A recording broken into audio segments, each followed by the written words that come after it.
आंदोलन के 2 स्वरूप होते हैं। आंदोलन के लगभग 2 स्वरूप है, सफल और असफल। मैं 100% सुनिश्चित और विश्वास लेता हूं कि हमारा रूप सफलता की तरफ चल पड़ा है।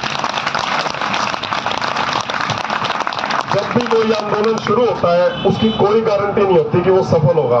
आप अपने वरिष्ठ साथियों से जिन्होंने संघर्ष कर रखा है उनसे आप पूछ के देख लेना, कभी भी किसी भी चीज की गारंटी और चैलेंज कोई नहीं लेता। लेकिन हमारे वाले आंदोलन की सफलता निश्चित हो चुकी है साथियों, और समय भी मैं आपको विश्वास दिलाता हूं कि अब हमारे मामले में ज्यादा समय नहीं बचा।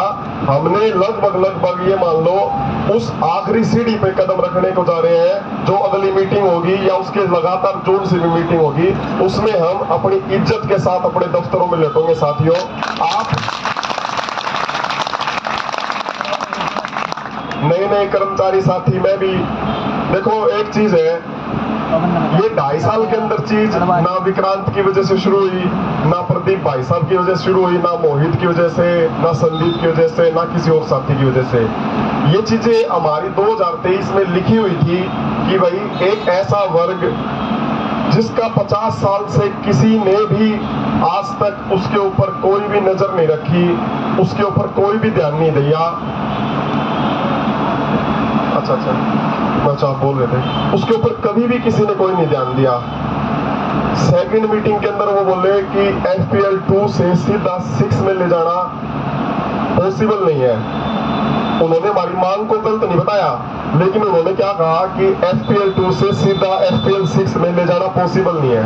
कल आपने एक लेटर देखा प्रोजेक्ट ऑफिस का, लेवल 7 से लेवल 11 पे सीधा ले गए, वो कैसे पॉसिबल होगा सरकार का? क्या उस समय सरकार के ऊपर बजट की बात नहीं करी?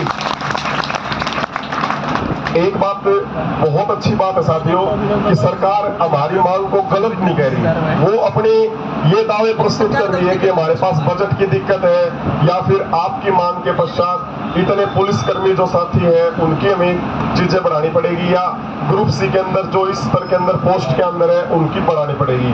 आप सोच के देखो, हमने सरकार को वो पेज भी दिया कि HSSC की नोटिफिकेशन में 10वीं के अंदर मैथ साइंस सभी के पास होता है, उसके अंदर स्पेशल ये लिख रखा है लैब अटेंडेंट एक पोस्ट होती है जिसकी बेसिक पे 2400 GP यानी कि 25,500 है, और वो 10वीं पास मांग रखा है, ना उसके साथ कोई डिप्लोमा ना कोई और हम उसी डिप्लोमे पे उसी 12वीं की क्वालिफिकेशन में जो दूसरे पद 35,400 और उससे ऊपर ले रहे हैं, हम भी उसी के सक्षम हैं। लेकिन सरकार हमारी संख्या और हमारी ये जो गतिविधि चल रही है इसको लंबा खींचने का कारण भी ये है कि धीरे धीरे साथियों में निराशा आ जाए, धीरे धीरे इनके आपस के गुट बन जाए, और धीरे धीरे ये अपने पदाधिकारियों पर ही प्रश्न उठाना शुरू कर दे। सबसे बड़ी नीति उनकी यही है, लेकिन सरकार की वो सारी की सारी नीतियां विफल होगी जब उन्होंने देखा कि नो वर्क नो पे के लेटर के पश्चात भी, धारा 144 के पश्चात भी इनका जज्बा टस से मस नहीं हुआ। और सबसे बड़ी जीत हमारी यही है साथियों कि आपने जो परिवार बनाया है इसको संभाल के रखना। मैं बड़ाई नहीं कर रहा CAWS की, आपके संगठन की बड़ाई नहीं कर रहा, लेकिन आप अपने वरिष्ठ साथियों से पूछ के देखना कि कभी भी ऐसा भाईचारा, कभी भी एक साथ इतनी शांति से, इतनी एकता से और इतनी सद्भावना से कभी इकट्ठा नहीं हुआ था। इसलिए आप जो दादरी में इकट्ठी कर रहे हो, ये एक ऐसी याद इकट्ठी कर रहे हो कि भविष्य में आने वाली कोई भी कर्मचारी होगा इस वर्ग का, वो आपको हमेशा याद रखेगा साथियों, और इस चीज का आप हमेशा के लिए जिंदा जागता सबूत बनने जाने लग रहे हो। मेरे से बहुत सारे वरिष्ठ साथी भी यहाँ पर बैठे हुए हैं, बाबूजी भी बैठे हुए, मैं सामने देख रहा हूँ। मुझे पद दे दिया, लेकिन इस सारे पद की जिम्मेवारी निभाने कौन लग रहा है? जैसे भाई चाय पिलाने लग रहा है, कोई टेंट का इंतजाम कर रहा है, कोई रात को इन गद्दों को इकट्ठा कर रहा है। असली दायित्व है और असली इस मुहिम की जो मजबूत जड़ें हैं, ये वही साथी हैं जो अपनी अपनी जिम्मेवारियों से काम निभा रहे हैं। ये मानते हैं कि भाई ऊपर के फेस की वैल्यू हो जाती है कि भाई हाँ, लेकिन असली जिम्मेवारियां यही हैं। जैसे मोहित चाय पिलाने लग रहा है, कोई साथी खाली चाय का डब्बा भी डस्टबिन तक फेंक रहा है, वो भी 35,400 की मुहिम का भागीदारी है साथियों। मैं आपसे विश्वास दिलाता हूं, कोई भी निर्णय होगा वो ईमानदारी के साथ आपके समक्ष होगा।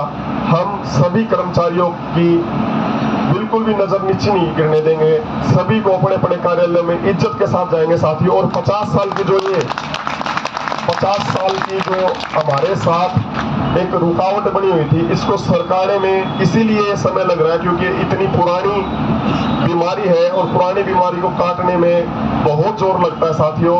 और आपके सारे पदाधिकारी बहुत ही ईमानदारी के साथ लगे हुए हैं और इतनी लगन से। देखो हमारे सामने चैलेंजेस बहुत आ गए, हमारे सामने इतनी सारी चुनौतियां रही, पहले बारिश की, फिर बाढ़ की, और अभी हाल फिलहाल जो मीटिंग कंटिन्यू चल रही थी उसके अंदर ये सांप्रदायिक चीजें नूह मेवात और साउथ के अपने डिस्ट्रिक्टों में होगी। इन चीजों के कारण हमारी चीजें स्थगित होगी, वरना हम कंटिन्यू मीटिंग के दौर के अंदर आ चुके थे। और अभी भी कल परसों में मेरे को लग रहा है कि कल परसों तक मीटिंग हो जाएगी साथियों, और आपकी जीत सुनिश्चित है। आपको एक चीज और याद रखनी है साथियों कि ये संगठन केवल 35-400 के लिए नहीं बना।